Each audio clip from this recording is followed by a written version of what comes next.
Mungkin beberapa dari lo ada yang ngerasa butuh usaha yang cukup besar ketika harus ngobrol sama orang. Dan selama atau pas selesai ngobrol, biasanya kita jadi ngerasa capek banget gitu. Kita ngerasa, terutama buat yang introvert ya, kalau interaksi itu tuh draining atau nguras banyak energi. Nah itu yang memang sering terjadi pada introvert yang gak jarang juga bisa ngehambat kita ya pas lagi bersosialisasi.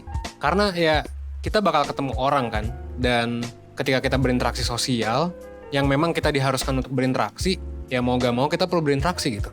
Ya kayak misalnya ke kondangan lah, atau ke misalnya rapat dan lain sebagainya. Meskipun buat sekedar ngobrol aja sebenarnya ya kita butuh usaha kan, yang mungkin gak sedikit. Dan gak jarang ya setelahnya bakal ngerasa capek. Kenapa sih bisa kayak gitu? Well ya ternyata sebenarnya hal yang gue sebutin barusan itu adalah sesuatu yang mungkin bisa dibilang wajar dan bisa dimaknai secara positif. Nah pertanyaannya adalah kenapa sih interaksi sosial tuh bisa draining gitu? Nah sebenarnya ya kalau dari yang gue baca, hal yang gue sebutin tadi itu adalah sesuatu yang alami, wajar gitu. Dan bukan hanya berdampak negatif tapi juga bisa dimaknai secara positif gitu. Jadi sebenarnya ketika lo capek berinteraksi itu sebenarnya bisa dimaknai secara positif. Nah buat lo yang pengen tahu lebih banyak soal introvert gitu ya, dan gimana cara memahami karakteristik introvert dan juga ya yang tadi ya kecapean ketika interaksi sosial. Well kali ini gue mau coba bahas di video ini gitu ya tentang itu. So lo tonton videonya sampai habis biar lo bisa dapat keseluruhan insight-nya.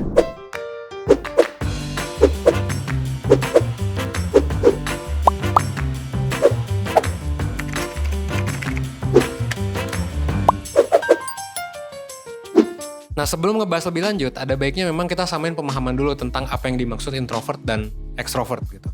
Dan gimana cara ngebedainnya. Jadi sebenarnya introvert dan extrovert adalah karakter kepribadian ya. Jadi karakter yang berhubungan dengan gimana cara seseorang memperoleh energi. Buat extrovert ya dia bakal punya kecenderungan untuk nyari energi dari luar diri. Misalnya berinteraksi sama orang. Tapi ya kalau introvert ya kebalikannya ya. Gitu. Mereka biasanya ngelakuin charging atau dapat energi dari dalam diri mereka sendiri atau pas lagi sendiri. That's why kenapa orang introvert itu lebih seneng ngelakuin berbagai macam hal sendiri. Karena ya dengan cara itu mereka bisa dapetin energinya lagi.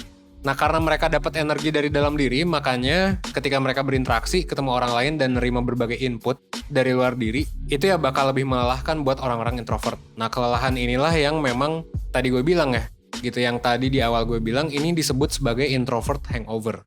Nah tapi tenang aja, buat lo yang pernah atau suka mengalami introvert hangover, ini tuh sebenarnya bukan suatu hal yang gue bilang tadi ya.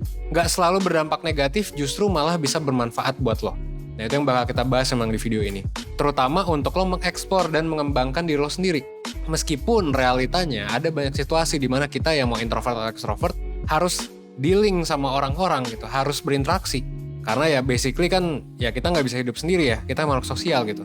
Dan selain kita punya kebutuhan buat komunikasi dan sosialisasi, tapi ya memang ada aja waktu di mana kita memang harus berinteraksi gitu. Nah buat introvert memang situasi ini punya kecenderungan untuk memunculkan masalah. Karena di satu sisi ya kita butuh ketemu ya dan ngobrol sama orang dan mungkin kewajiban juga.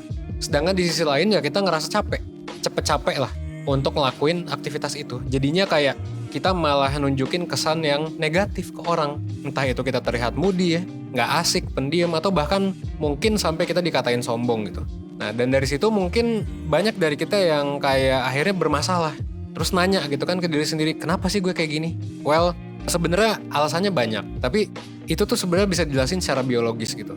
Kalau dari satu riset yang gue baca, sebenarnya orang introvert dan extrovert itu punya proses biologis yang berbeda dalam mengelola rangsangan atau stimulus dari luar, terutama di pengolahan dopamin. Jadi dopamin itu kan zat yang menimbulkan rasa seneng ya. Dan dopamin ini sebenarnya nggak cuma dilepaskan ketika ngedapetin sesuatu yang nyenengin kita, gitu, sesuatu yang bikin kita happy. Tapi juga pas kita mau ngerasain happiness. Jadi bukan hanya saat kita happy, tapi juga ketika kita mau happy. Makanya dopamin ini bisa ngasih kita motivasi buat dapetin ya sesuatu gitu ya. Kayak motivasi misalnya buat dapetin uang gitu kan. Jadi kalau misalnya kita diiming-imingi duit, kita bakal kena dopamin gitu buat dapetin pasangan gitu. Ketika kita ngejar gebetan atau motivasi buat naik jabatan gitu. Nah ketika dopamin ini diproduksi, semua orang mau itu introvert atau extrovert biasanya bakal lebih aktif buat terlibat sama lingkungannya gitu ya. Misalnya jadi lebih banyak ngobrol gitu sama orang lain. Nah kalau menurut penelitian, proses itu memang lebih aktif ditemukan di orang-orang extrovert. Jadi ya ini ngejelasin kenapa extrovert seneng buat terhubung sama dunia luar. That's why interaksi, ngobrol, dan hal-hal yang berhubungan sama orang lain itu memang cara buat extrovert untuk nge-recharge energi mereka. Kebalikannya buat yang introvert gitu ya, ambang batas toleransi dopamin pada introvert itu lebih rendah dibandingkan extrovert. Jadinya ya introvert lebih gampang terpuaskan sama stimulus luar dan malah jadi gampang capek gitu, malah jadi overwhelmed gitu. Makanya tadi ada yang namanya introvert hangover gitu. Dan sebenarnya selain itu ada juga hal yang ngejelasin kenapa introvert dapat energi dari diri sendiri instead of dari luar. Jadi kalau kata Dr. Marty Lenny dalam salah satu bukunya, introvert itu lebih aktif menggunakan acetylcholine, alias ya ini juga sama ya, zat di otak yang berhubungan sama pleasure. Bedanya sama dopamin, acetylcholine ini berhubungan sama saraf yang bikin kita relax gitu. Jadi ngefokusin ke energi dalam diri. Makanya kenapa hal-hal reflektif yang dimainin sendiri gitu ya, yang dilakukan sendiri kayak misalnya baca buku, main game, ngegambar, dan semua aktivitas yang sendirian itu nge-recharge orang introvert. Itu penjelasan dari sisi biologis. Pengetahuan ini mungkin ngasih kesan kalau misalnya introvert hangover itu udah agak bisa diapa-apain gitu ya. Karena beberapa orang memang diciptain begitu, emang udah gennya aja kayak gitu. Dan ditambah lagi memang selain dari gennya emang udah kayak gitu ya stereotip yang banyak ya tentang introvert. Kayak misalnya introvert tuh pemalu misalnya, nggak suka orang, nggak punya temen, dan lain sebagainya gitu.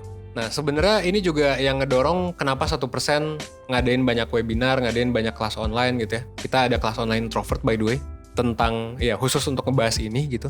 Ya karena banyak miskonsepsi kayak gitu sebenarnya, stereotype, dan ya kita pengen ngejelasin gitu karena banyak orang yang salah paham. Tapi sebenarnya yang lo rasain, kalau misalnya lo ngerasain ini introvert hangover, ini tuh sebenarnya nggak hanya bisa disikapi dengan negatif gitu. Meskipun kadang ngasih dampak negatif ya, tapi ini bisa disikapi dengan positif. Caranya gimana? Ya dengan kita paham apa yang terjadi di tubuh kita, yaitu bisa ngelit perilaku dan preferensi tertentu dalam berinteraksi sosial. Jadi kita bisa nyusun strategi, biar gimana caranya ketika menghadapi situasi sosial kita bisa oke. Nah, lo bisa mulai dengan menganalisis situasi, apa yang kira-kira bisa bikin lo kena introvert hangover. Kalau lo udah kenal sama situasinya, ya persiapin ya. Kalau misalnya mau terlibat situasi, di mana situasi itu tuh banyak ngerangsang lo gitu, dan bakal ngebuat lo hangover. Atau yang kedua, lo juga bisa atur waktu istirahat buat nge-recharge energi lo supaya lo bisa berinteraksi secara fungsional. Nah inilah makanya pentingnya self-knowledge gitu kan. Makanya sering banget ya 1% minta lo untuk journaling, untuk ikut mentoring, untuk ngikut psikotes gitu ya, baik yang gratis di 1%.net maupun yang berbayar gitu dari mentoring. Karena self-knowledge ini bakal sangat ngebantu kita buat nyusun strategi untuk survive gitu di lingkungan. Gimana caranya biar kita nggak kekontrol sama karakteristik kepribadian kita gitu. Nah kalau misalnya lo masih ngerasa bahwa self-knowledge lo tuh rendah, nggak apa-apa sih, ya wajar aja. Kenapa ya? Karena ya hal-hal ini nggak pernah kita pelajarin kan di sekolah gitu, introvert, extrovert gitu kan.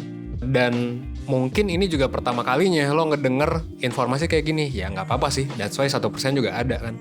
Kenapa? Makanya kita life school ini ada gitu, untuk ngajarin lo berbagai hal penting yang memang berkaitan sama kehidupan yang nggak dipelajari di sekolah. Nah, kalau gue sih nyaranin, kalau misalnya lo mau mengenali diri lo lebih dalam, gue saranin lo untuk ikut konsultasi bareng mentor 1%. Terutama ini kalau misalnya lo overthinking gitu ya, insecure, gak pede, dan lain sebagainya gitu. Kenapa? Karena sebenarnya lo bisa konsultasi tentang masalah lo, 75 menit gitu ya. Dengan durasi itu lo bisa cerita puas banget gitu ya, senyaman mungkin, dan kerahasiaannya juga dijaga gitu. Lo gak bakal dijudge sama mentornya, jadi gak usah malu sih. Kalau misalnya bingung, nanti ada guidelines-nya juga, dan mentor bakal ngegali juga sih. Sesuai dengan ya yang udah dilatih ke mereka sih. Karena ya basically mentor itu S1 psikologi ya gitu.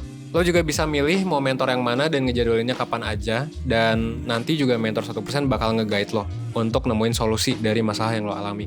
Dan yang paling penting juga adalah yaitu psikotes ya. Psikotes, lo bakal dapet tes kepribadian, tes tingkat stres, tes minat karir, dan bakal dikasih tugas juga nanti di akhir sesi, yaitu worksheet gitu, yang bakal dikasih nanti tergantung dengan masalah lo apa. Supaya nanti ya lo bisa berkembang jadi lebih baik gitu ya, dan nyelesain masalah lo. Nah kalau misalnya lo mau tahu lebih lanjut ya silakan langsung aja ya, klik linknya di description box, atau lo bisa kunjungi 1%.net untuk tahu berbagai macam info tentang layanan 1%, baik itu mentoring maupun yang lain ya. Mungkin sekian dari gue, semoga video ini bisa bermanfaat buat lo dan bisa bikin lo makin ngerti ya soal introvert dan gimana cara memahami perilakunya dengan ngebangun self-knowledge gitu. Kalau misalnya lo tertarik untuk tahu lebih lanjut tentang introvert, ya langsung aja ya ke 1%.net, ada juga kelas online introvert. Oke, selain mentoring tadi. Akhir kata, gue Evan dari 1%, gue tunggu lo di layanan konsultasi bareng mentor. Oke? Thanks.